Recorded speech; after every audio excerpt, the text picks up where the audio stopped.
Assalamualaikum warahmatullahi wabarakatuh. Kami dari kelompok 8 mata kuliah Statistika Ekonomi Inferensial akan menjelaskan materi tentang pengaruh produk dan harga terhadap keputusan pembelian fried chicken Sabana di Kabupaten Karawang tahun 2023 dengan metode regresi berganda. Dan sebelum masuk ke pembahasan materi, saya akan memperkenalkan anggota kelompok kami. Yang pertama, Vivi Kristiana Deli. Yang kedua, Meisarah Nabila. Yang ketiga, Rara Anggraini. Yang keempat, Randika Fernanda Jamaludin. Yang kelima, Reza Gilang Krisalis. Baik teman-teman, yang menjadi isi pembahasan kelompok kami kali ini yaitu yang pertama uji normalitas, yang kedua uji linear, yang ketiga analisis regresi berganda, uji hipotesis hubungan parsial dan simultan, uji T, uji F, pengujian H1, H2, dan H3 dengan uji T, dan yang terakhir koefisien korelasi dan determinasi. Baik, sebelum ke uji normalitas, di sini ada tabel dari hasil pengambilan data kuesioner yang berjudul pengaruh produk dan harga terhadap keputusan pembelian fried chicken Sabana di Kabupaten Karawang.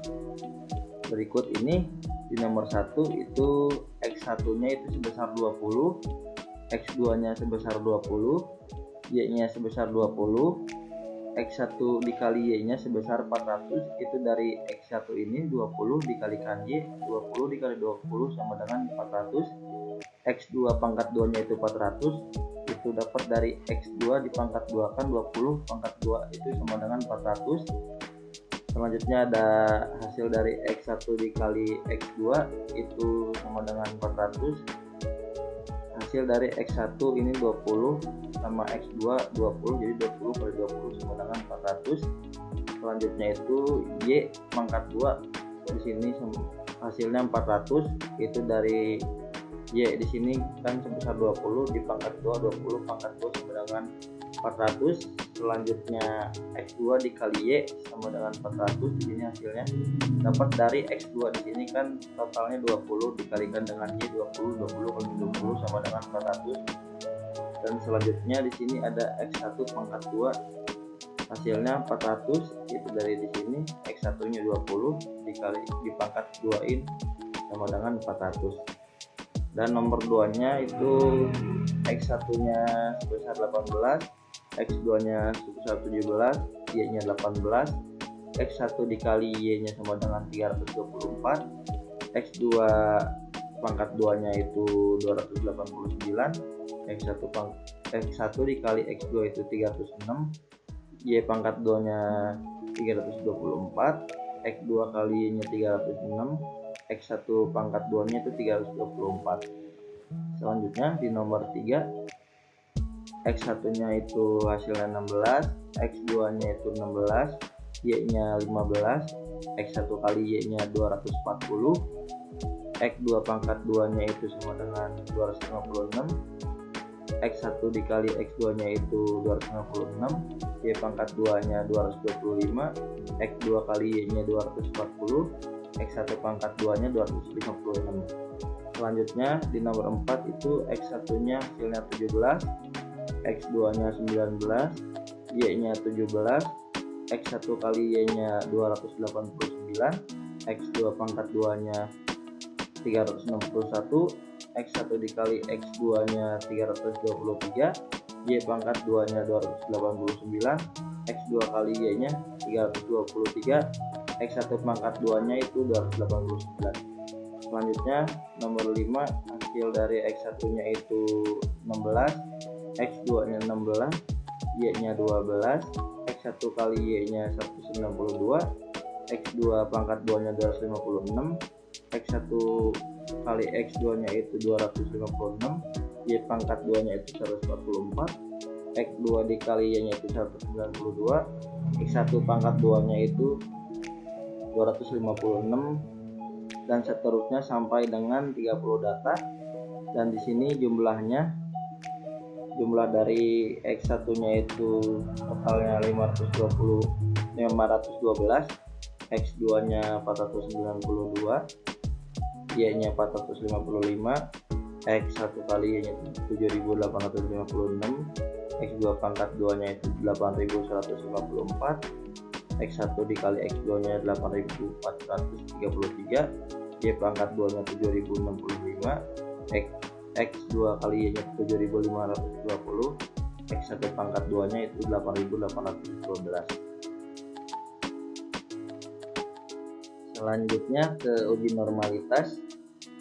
Berikut sudah tertera output SPSS yang telah kami uji, sudah ada di gambar, dan dasar pengambilan keputusannya jika nilai signifikasi lebih besar dari 0,05 maka nilai residual berdistribusi normal, sedangkan jika nilai signifikasi kurang dari 0,05 maka nilai residual tidak berdistribusi normal. Kesimpulannya, berdasarkan hasil uji normalitas diketahui nilai signifikannya itu 0,52 di sini sudah tertera di gambar.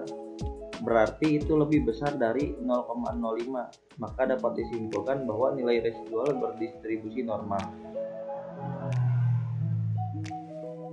Baik, selanjutnya di sini ada uji linearitas. Dasar pengambilan keputusan, jika nilai sig deviation from linearity-nya lebih besar dari 0,05, maka terdapat hubungan yang linear antara variabel bebas dengan variabel terikat. Selanjutnya di sini, jika nilai sig deviation from linearity-nya kurang dari 0,05, maka tidak terdapat hubungan yang linear antara variabel bebas dengan variabel terikat. Berikut di sini sudah ada gambar yang tertera, itu output SPSS yang telah kami uji. Berarti dapat diambil kesimpulannya, berdasarkan hasil uji linearitas diketahui nilai sig deviation from linearity-nya sebesar 0,011. Itu berarti lebih kecil dari 0,05. Maka dapat disimpulkan tidak terdapat hubungan yang linear antara variabel bebas harga dan variabel terikat minat beli. Baik, di sini masih di uji linearitas. Berikut di sini sudah ada gambar tabel yang tertera, yaitu output SPSS yang telah kami uji. Kesimpulannya itu, berdasarkan hasil uji linearitas diketahui nilai sig deviation from linearity sebesar 0,921, maka itu lebih besar dari 0,05, sehingga dapat disimpulkan bahwa terdapat hubungan yang linear antara variabel bebas, yaitu variasi produk, dengan variabel terikat, yaitu minat beli. Persamaan linear regresi berganda. Berdasarkan hasil output di atas, maka model persamaan regresi linear berganda yaitu sebagai berikut. Y sama dengan min 7,398 ditambah 1,129x1 ditambah 0,201x2. Selanjutnya, angka konstan pada unstandardized koefisien. Dalam penelitian ini, koefisien konstanta sebesar min 7,398 dengan nilai positif. Dapat diartikan bahwa minat beli variabel Y akan bernilai min 7,398 apabila variabel variasi produk variabel X1 dan variabel media sosial variabel X2 bernilai konstan atau 0. B. Angka koefisien regresi variasi produk dan media sosial pada unstandardized koefisien. Dalam penelitian ini, variabel variasi produk memiliki koefisien regresi sebesar 1,129 nilai koefisien regresi positif, menunjukkan bahwa jika setiap kenaikan satu satuan variabel variasi produk dengan asumsi variabel lain tetap, maka minat beli akan kenaikan sebesar 1,129. Dalam penelitian ini, variabel media sosial memiliki koefisien regresi sebesar 0,201 nilai koefisien regresi positif, menunjukkan bahwa jika setiap kenaikan satu satuan variabel media sosial dengan asumsi variabel lain tetap, maka minat beli akan kenaikan sebesar 0,201. Baik, jadi saat ini kita akan masuk ke analisis regresi berganda. Jadi di yang bagian ini kita akan memasuki pengujian hipotesis hubungan parsial. Jadi bisa kita lihat sendiri ada tabel koefisiennya. Di bagian atas ini ada konstan, produk, dan juga harga. Nah, setelah itu ada berpengaruh jika nilai signifikansi alfa 0,05 dan juga tidak berpengaruh jika nilai signifikansi alfa 0,05. Dari output di atas diketahui bahwa nilai signifikansi pada variabel variasi produk adalah 0,055 lebih besar daripada 0,05, maka disimpulkan tidak ada pengaruh antara variasi produk variabel X1 terhadap minat beli variabel Y. Setelah itu, dan pada variabel media sosial, nilai signifikansinya adalah 0,236 lebih besar dari alfa 0,05 dan tidak ada pengaruh antara media sosial variabel X2 terhadap minat beli variabel Y1. Setelah itu kita ada tabel koefisien independen variabel keputusan pembelian, membandingkan nilai T hitung TH dengan T tabel TX. Berpengaruh jika nilai T hitung T lebih dari T tabel itu berpengaruh, dan tidak berpengaruh jika nilai T hitung itu kurang dari T tabel. T tabel DB sama dengan N-2. Nah, nanti setelah itu DB sama dengan 30 min 2, 30 ini dari N-nya ini. Setelah itu DB sama dengan 28, 30 min 2. Setelah itu ada X 5% atau 0,05, atau TX sama dengan 1,70113. Dari output di atas diketahui bahwa nilai T hitung pada variabel variasi produk adalah 6,335 lebih besar dari tabel 1,701, maka disimpulkan variasi produk berpengaruh terhadap variabel minat beli. Dan pada variabel media sosial, nilai T hitung adalah 0,8667 lebih kecil dari T tabel 1701, maka disimpulkan antara variabel media sosial terhadap variabel minat beli. Selanjutnya, dasar pengambilan keputusan. Uji T jika nilai sigmanya 0,05 atau T hitungnya T tabel, maka terdapat pengaruh variabel X terhadap variabel Y.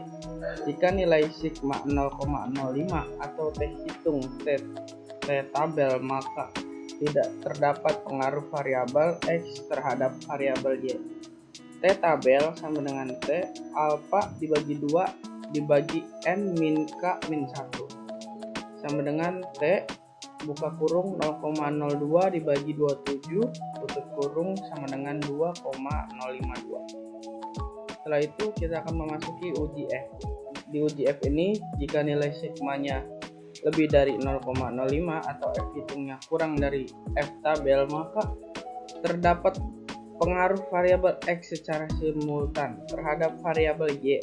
Jika nilai sigma itu kurang dari 0,05 atau F hitung lebih dari F tabel, maka tidak terdapat pengaruh variabel X secara simultan terhadap variabel Y.